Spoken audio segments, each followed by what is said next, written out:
Since your tummy is empty after giving birth, you should be able to do the housework, right? When I returned home after giving birth to triplets, I found out our home had turned into a hole. My husband believed that I had been neglecting house chores using pregnancy as an excuse. He said now that I had given birth, I had no reason to slack off. Seeing me struggle with chores in my frail state, he declared, "I'll call my mother. She'll teach you how you should be as a housewife." My mother-in-law is notoriously strict, and to be honest, I've always found her difficult to deal with. Soon after his phone call, she came around with a furious look on her face. But what happened was something I could have never imagined. I lost my parents when I was young, and I was raised by my grandmother, but she passed away before I graduated from high school. With the help of kind neighbors, I managed to graduate high school. I found a job right after graduation and left my hometown. I had no choice but to sell my grandmother's house, so I no longer have a home to go back to. Fortunately, the people I worked with were very nice to me, and I met someone who I wanted to be married to. When I visited his parents for the first time to announce our marriage, I felt scared by just looking at his mother's strict face. My husband didn't plan to live with his parents, so we started our married life just the two of us. He was a very dependable husband, and though I handled most of the housework, his words with appreciation made me happy. My husband would tell me how good my cooking was, and that alone was enough to make me happy in our marriage.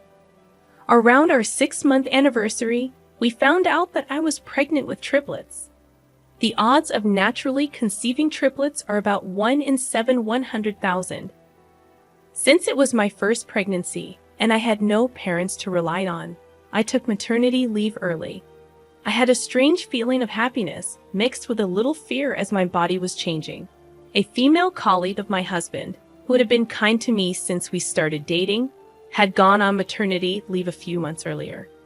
She had worked almost until she gave birth, which I found incredibly powerful compared to my situation.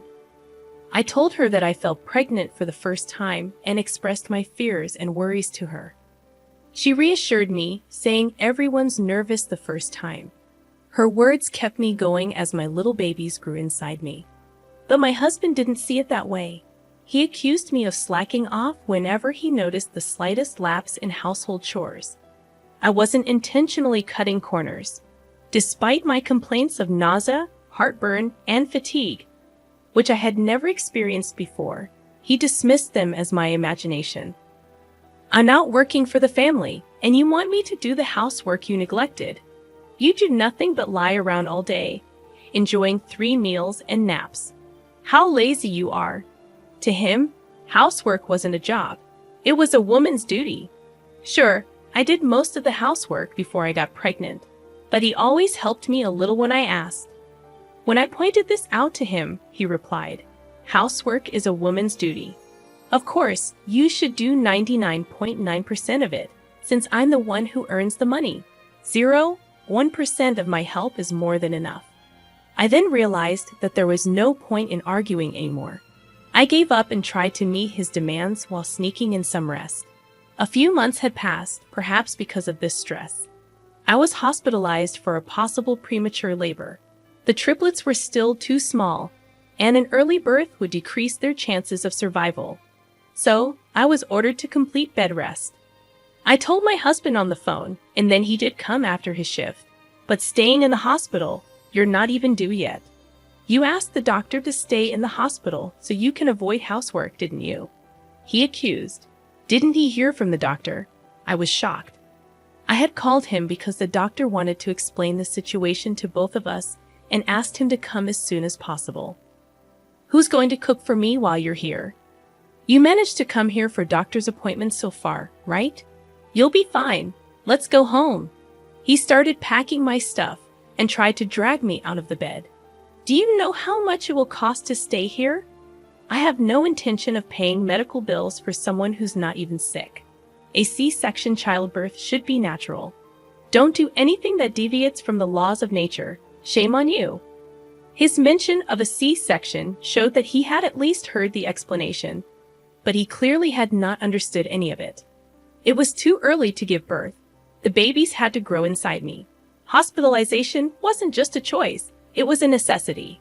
Besides having triplets, a C-section had been the plan from the beginning. I would have preferred a natural birth if it weren't for the triplets. But my husband, who hadn't helped me with anything at all, was full of disdain. "You just got me pregnant, and now you abandoned me." My anger against him was building up. If it were just about me, I can bear it, but 3 new precious lives were growing inside me. I'd do anything to protect them. But no matter how I tried to explain, my husband wouldn't listen. And from the anger, I started struggling to breathe. That's when a midwife rushed into the room. My husband was kicked out of the room, and I could hear him getting scolded. This was a matter of life and death, and his behavior was dangerously close to being reportable. Other pregnant women were so disturbed by him. They complained to him. After that, he behaved himself in the hospital. With one problem less, I thought I could focus on the babies. But I had to have a C-section soon, even though it was a little early for them. My biggest concern was whether they would be born healthy. But to my relief, the triplets were strong and healthy, happy babies. However, because they were born prematurely, they needed to stay in the hospital for a while. Even though my stay was longer compared to natural birth, I was discharged before my babies. When I got home, still feeling weak, I found out that the house had turned into a hole. "You're the one who got away from housework for such a long time, so it's not my fault. But since you're back home now, hurry up, clean the house, and cook something for me." It was obvious that while I was in the hospital, he hadn't done anything around the house at all. Instead of washing clothes, he seemed to have just bought new ones and piled them up. I could tell if he was ordering food or buying takeout every night by the dirty food boxes or containers of rotten leftovers all over the place. The awful smell was undoubtedly from all this mess. There was no way I could clean up all this mess in a day or two, and I stood there stunned. "You slimmed down around the belly. Should be easier to move around, right? So don't just stand there and get to work." He never visited me when I was hospitalized and didn't even come to pick me up.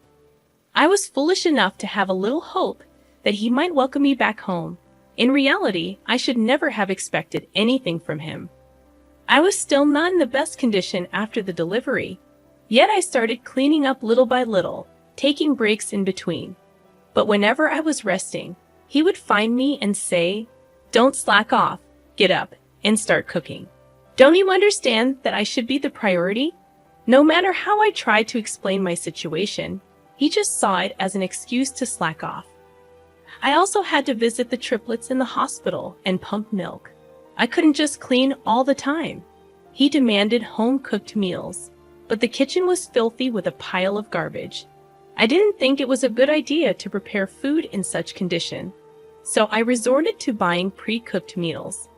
I managed to go shopping, but I wasn't recovered enough to cook from scratch. So picking different pre-cooked meals each day was all I could manage. The regret of not being able to carry the triplets to full term haunted me, keeping me awake at night. I think that too contributed to my slow recovery. I begged my husband to take it easy on me, warning him that at this rate, I might end up back in the hospital, but in a different way. But he sternly refused, saying, "I won't accept any more hospital stays just because you want to avoid housework." I continued to sneak in breaks while doing chores. Eventually, I reached my limit and fell asleep without noticing his return, sleeping instead of greeting me when I returned from work. What a life you have! Do you realize who you owe your livelihood to? You need to be re-educated as a wife. I'll tell my mother about your laziness and have her set you straight. He said that and called his mother right in front of me. He told her, I checked myself into the hospital just to avoid housework and to try to slack off using postpartum as an excuse. He would say his mother was strict with discipline. The memories of her scolding him as a child were still vivid in his mind. I had found her intimidating since the first time I met her. She had always seemed stern and hard to approach. I was terrified that it was my turn to receive strict discipline from my mother-in-law. She was supposed to come the next day, but on the day my husband rushed out of the house to avoid her, using some work-related meeting as an excuse. Right after he left the house, There she was arriving with a fierce look on her face. I braced myself for a scolding before I could even greet her. "What are you doing?" she said. I thought, here comes the criticism for my cleaning. "You should be resting after risking your life for giving birth." She took the vacuum cleaner from me, put on her apron, then started to clean. She questioned me if I've been able to have enough rest in a clean bed, and then decided which room to clean first. Once one of the rooms was clean, she told me to rest there. I wondered if it was okay, but my body was already screaming its limits. Intending to rest only briefly, I ended up resting deeply. I woke up and rushed out of the room to look for my meal and found that she had not only taken care of the piled-up laundry, but also prepared a warm meal. Though there were still rooms that needed to be cleaned, the house was transformed into a livable space. I couldn't be more grateful for what she had done all by herself. Then my husband came home. Seeing the living room and entrance cleaned, he was triumphantly convinced that his judgment was right. My mom really did a good job teaching my lazy wife a lesson. "I guess I've been too lenient with my wife. I'll learn from you and start being strict with her," he exclaimed. He saw the warm and appetizing meal. He started eating by himself. Suddenly, my mill snatched the meal from him and took the fork out of his hand. "Who said you could eat? Get down on the floor," she commanded with an undeniable force, making my husband jump out of his chair and kneel on the floor. She asked him what the hell he had done to his own wife. She said to him, "Childbirth is a life-threatening event, and you, instead of caring for your wife who went through it, made her do household chores. I did not raise such a worthless son. How on earth could you think she stayed in the hospital just to escape housework? You disregard the value of life too much. Like a monster wearing human skin. Don't you know what a C-section is? It's surgery where the abdomen is cut open. How dare you leave the house so dirty and do nothing about it while your wife needed to rest in a clean environment? You are the one in need of discipline, not your wife, you useless bust." The scene was unbelievable. Like a grown man being scolded like a child. You never change, do you? You take the opinions of others at face value, and when corrected, you become stubborn and refuse to listen. Your father now acts more responsibly, you foolish son, she continued. She questioned him why he mistreated his postpartum wife, and my husband confessed. He was influenced by a male colleague. He was told that women use pregnancy as a weapon to become bold and impudent.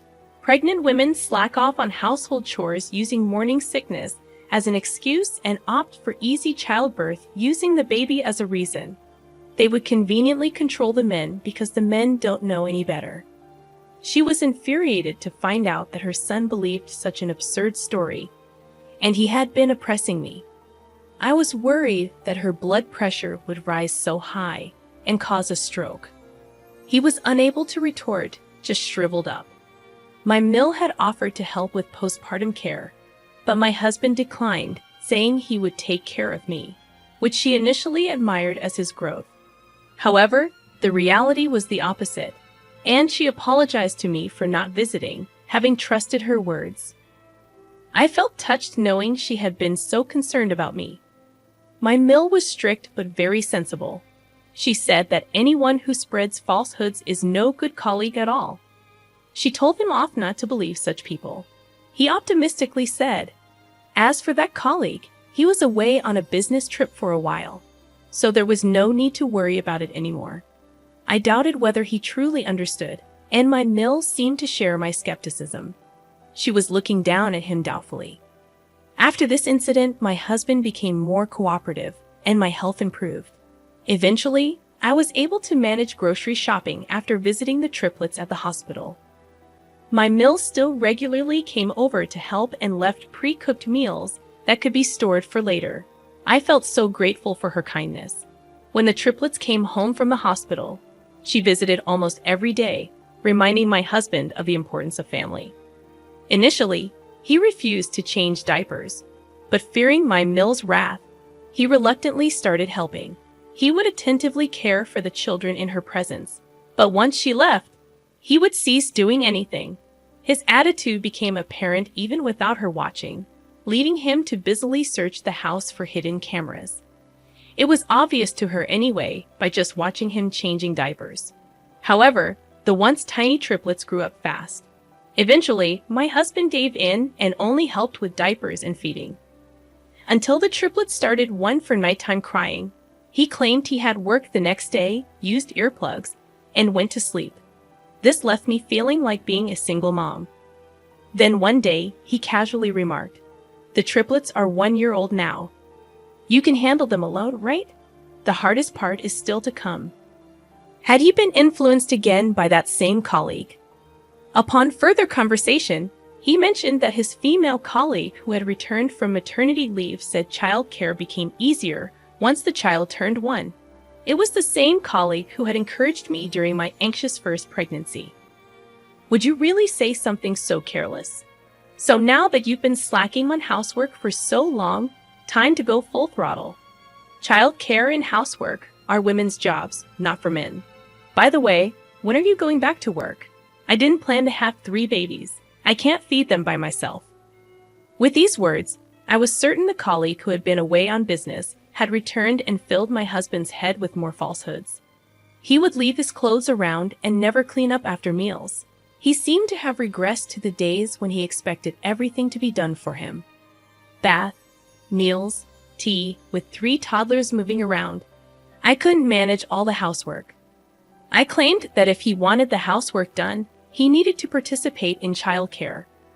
But as I expected, he labeled it as an excuse for slacking.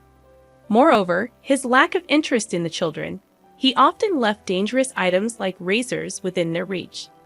When I pointed it out, he would scoff, saying, "I used to handle it before pregnancy." He even insisted that the one who notices should put away. This led to arguments, and in his frustration, he started ignoring me and the children. He would step over them as they lay on the floor. He could have stepped on them if they made little movement. I told him to be more careful with them, but he ignored. Because I protected the children and told him off, he became even more stubborn and sulky. I gave up, and I consulted my mill. The next morning, she came over, woke up my still sleeping husband, and took him back to her place. A few days later, they returned, and my husband looked drained. I could tell he had undergone intense re-education. He kneeled before me, half crying, apologizing. He looked quite shocked and exhausted from being scolded and beaten back by his mother. The shock seemed to stem mainly from being lectured at work about his complaints. Angry at being scolded by his mother, he had vented at the office about what a terrible wife I was. The recently returned female colleague, hearing his complaints, asked, "Triplets?" When my husband nodded, she erupted in fury. I said child care gets a bit easier at 1 year old for 1 child, not triplets. How can you leave your wife alone with 3 babies? What kind of father are you? She told him off. Even the other men in the office were astonished. It's a miracle she hasn't divorced you yet. The issue escalated, and his boss also reprimanded him severely. Rumors had spread that he was abusive towards me and the children. At the same time, the male colleague who had misled him was being fired for inappropriate behavior towards female colleagues. He had claimed to be on a business trip, but it was just a cover for dealing with his divorce. Upon returning, he was faced with a complaint filed against him, leading to police involvement. My husband, realizing the gravity of the situation after his boss declared an investigation into these rumors, finally felt a sense of crisis. His mother also warned him that if he was abandoned by his wife, she too would forsake him. Her stern words questioning his urge to push me back to work and his failure to support the family alone when he claimed to be the head made him change. I was wrong. I'll change and devote myself to my wife and children. Please don't leave me, he begged. My mill told me to tell him anything freely, but I decided to forgive him just this once. However, I made it clear one more slip, and I wouldn't forgive him. Since then, he has changed, actively engaging in housework and childcare. He even bought cooking books for simple men's recipes, and cooking on the weekends became his routine. Occasionally, my mill would drop by and announce to play with the children, and it was a huge help. By the time the triplets were old enough to go to daycare, he had learned to care for them well enough that I felt comfortable working part-time. I had to give up my full-time job to take care of my triplets. However, I plan to increase my hours and hopefully return to full-time work once they start school. If it weren't for my Mill's help, we would never be able to continue as a family.